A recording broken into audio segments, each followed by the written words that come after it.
Bonjour, mesdames et messieurs, bienvenue sur Narcisse TV, votre chaîne au quotidien. Aujourd'hui, nous allons parler religion avec les serviteurs de Dieu au nom du révérend André Ntumba.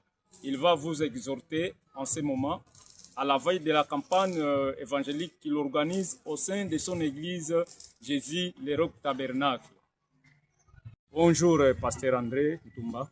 Bonjour, mon bien-aimé frère Narcisse. Oui, aujourd'hui, vous êtes sur les antennes de Narcisse TV. Quelle est juste votre présence ici, soit le but de votre présence sur la chaîne Narcisse TV? Quel est le message que vous avez auprès de vos fidèles de l'église Jésus le Roc Tabernacle? Merci beaucoup, mon bien-aimé journaliste Narcisse. Notre présence ici dans notre chaîne Narcisse TV est dit pour éveiller les enfants de Dieu pour une rencontre qui est très nécessaire pour tout un chacun de nous, chaque enfant de Dieu, partout où il se trouve. Nous sommes là pour leur dire qu'il y a une campagne d'évangélisation qui est organisée par l'église Jésus le Roc Tabernacle, là où je suis berger. Et moi et mon église, nous nous sommes engagés dans les mandats que le Seigneur nous a donnés dans Marc chapitre 16, versets 15 à 16. Allez partout dans le monde, prêcher la bonne nouvelle à toute la création. Celui qui croira, il se fera baptiser, sera sauvé. C'est ça la mission que Dieu nous a donnée. Et compte tenu de cette mission, nous avons jugé bon d'aller partout dans le monde en organisant des campagnes d'évangélisation, raison pour laquelle, en commençant par notre commune de Lancelé, là où l'église se trouve précisément à Béaté, c'est là où nous avons commencé l'appel pour appeler les enfants de Dieu afin qu'ils puissent venir nombreux le 14 août 2026 et le 15 août 2026 et le 16 août 2026.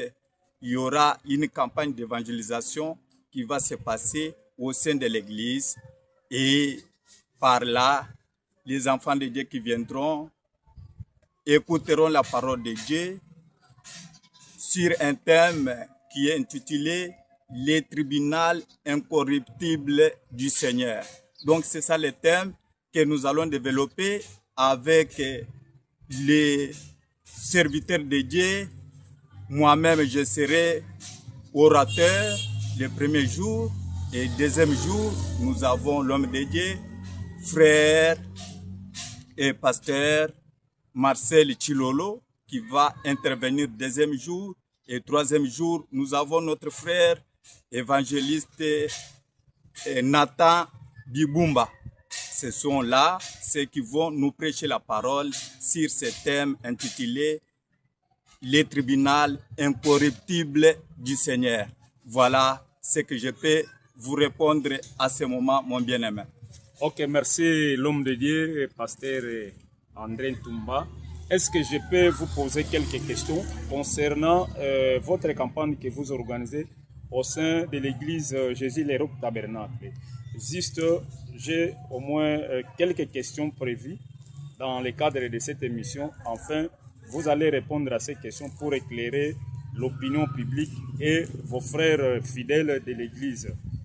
Ok, merci. Comme ça, on va partir avec le jeu des questions-réponses. Oui, vous pouvez poser vos questions. Nous sommes là pour éclairer les enfants de Dieu afin qu'ils puissent savoir il s'agit de quoi. Nous sommes là à votre disposition.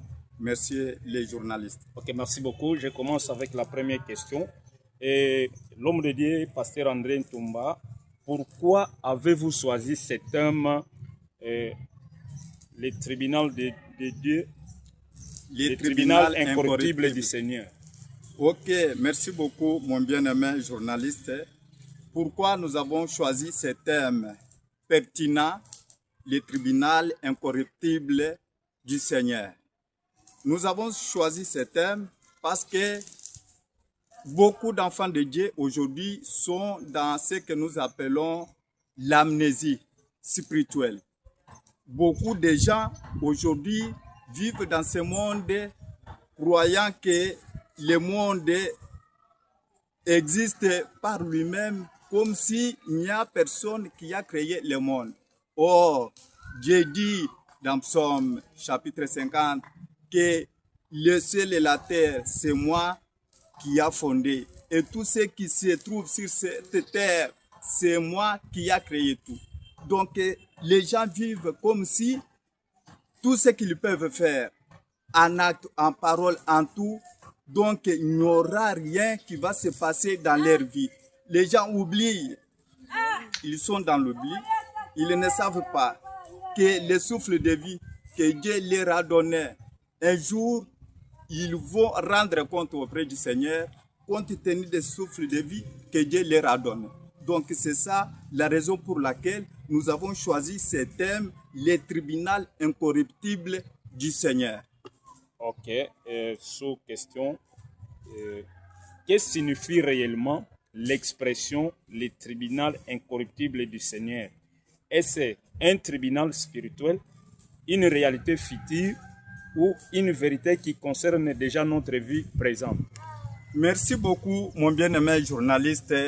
Cette expression, le tribunal incorruptible du Seigneur, c'est une vérité future qui viendra. Nous avons choisi ce thème pour éveiller la conscience des enfants de Dieu, afin qu'ils puissent savoir que tout ce que nous pouvons faire sur cette terre, avec le souffle de vie que Dieu nous a donné, la bonne santé, chaque jour, quand nous voyons les jours s'élever, Dieu fait cela avec un but. Si le but pour lequel Dieu fait cela n'est pas atteint, chacun répondra de ce qu'il a fait avec le souffle de vie que Dieu lui a donné. Raison pour laquelle nous avons choisi ce thème pour éveiller les enfants de Dieu, afin qu'ils puissent savoir, quoi que tu puisses faire tout ce que tu peux faire, un jour, le tribunal incorruptible du Seigneur t'attend. Tu vas répondre de chaque action que tu fais. Donc c'est ça, ce qui signifie l'expression, le tribunal incorruptible du Seigneur. Ok, c'est bien. Une petite sous-question encore. Oui. Si Dieu est parfaitement juste, pourquoi permet-il que certaines personnes injustes semblent prospères, tandis que des innocents souffrent? Oh, mon bien-aimé, merci beaucoup pour cette question-là pertinente. Et Dieu est juste dans tout ce qu'il fait. Et il dit dans sa parole, dans Proverbe chapitre 8, verset 8, « Toute parole qui sort dans ma bouche est juste. Il n'y a rien de faux ni de détourné. » Tout ce que Dieu dit dans sa parole est juste. Les gens peuvent dire, cette question que vous venez de poser, ce n'est pas venu aujourd'hui. Même dans l'Ancien Testament, il y avait les justes qui avaient posé aussi cette question-là. Nous pouvons lire cela dans Malachie. Cette question-là a été posée dans Malachie, chapitre 3. Nous pouvons commencer au verset 14. Qu'est-ce que la Bible dit? Vous avez dit, c'est en vain qu'on sert Dieu. Qu'avons-nous gagné à observer ses préceptes et à marcher avec tristesse à cause de l'Éternel des armées? Maintenant, nous estimons heureux les hautains. Oui, les méchants prospèrent. Oui, ils tentent Dieu et ils échappent. Alors, ceux qui craignent l'Éternel parlent l'un à l'autre.